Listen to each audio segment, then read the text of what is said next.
Hello, it's time for another episode of Discipleship Today. My name is Bob Benson. I'm the pastor of Christ Church, and we're using the book of John as a discipleship text. There have been people that have poured into my life, and over the last couple of weeks, I've interviewed a couple of those people that are pouring into me. I am a pastor today because I had a pastor grab a hold of me and start to develop me. My heart is with discipleship, and I believe that Jesus' heart was with discipleship. He took 12 guys. He poured into them for 3.5 years, and they went out and changed the world. And I believe that that's the pattern that's set forth. And we're using John's book as a discipleship text because of this special relationship that they had together. So we've been walking through John. We're in John 5, and what I want to read is a section in John 5, starting in verse 19, and then it will go down. It's a longer section to verse 29, and then we'll discuss it a little bit. So Jesus said to them, "Truly, truly, I say to you, the Son can do nothing of his own accord, but what he sees the Father doing. For whatever the Father does, the Son does likewise. For the Father loves the Son and shows him all that he himself is doing. And greater works than these will he show him, so that you may marvel. For the Father raises the dead and gives them life. So also the Son gives life to whom he will. For the Father judges no one, but has given judgment to the Son, that all may honor the Son just as they honor the Father. Whoever does not honor the Son does not honor the Father who sent him. Truly, truly, I say to you, whoever hears my word and believes in him who sent me has eternal life. He does not come to judgment, but has passed from death to life. Truly, truly, I say to you, the hour is coming and is now here, when the dead will hear the voice of the Son of God, and those who hear will live. For as the Father has life in himself, so he has granted to the Son to have life in himself, and he has given him authority to execute judgment, because he is the Son of Man.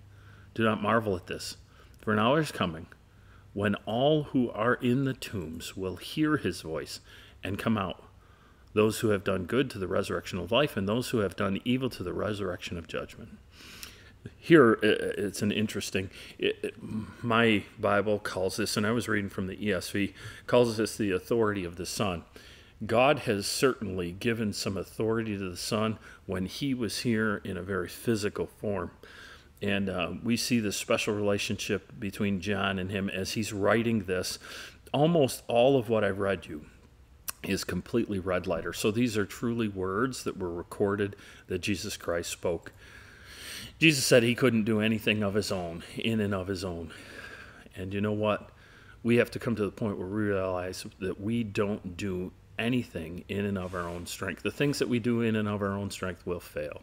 But what we do in and of God's strength, those are the things that will last and that will affect people for eternity. As we pour into our disciples, we need that attitude, we need that thinking, that the things that we talk about that have eternal value. Our world is so full of things that don't have eternal value today, and we need to pour into eternal value. And eternal value sometimes is just living life beside people. I have some guys that I work with on a pretty regular basis. We are living life together in those hard questions that come up. What does God expect from me? What does God want from me today? I have a hard enough time figuring that out for myself. I ask him to make my appointments and to walk with me on a regular basis. When a decision comes up, I ask him outright, what do you want? Rather than what I want. If I got everything I wanted, it wouldn't be good for me. And I realize that. But when I invest in the things that God has me to invest in, and as you pick disciples, it's not about the people that you want to hang out with. It's about the people that God is moving in and then investing in that movement. Where we see God working, we join alongside him. I'm seeing God doing some great work in some of my disciples. And the exciting thing is I'm starting to see second and third generation disciples. People that I'm discipling are now pouring into discipleship because of that. And I was blessed to have a meeting last night with my guys, and just watching them disciple each other, live life together, asking those hard questions of each other. For Discipleship Today, my name's Bob Benson, and I just want to thank you for taking the time and listening to me and watching me.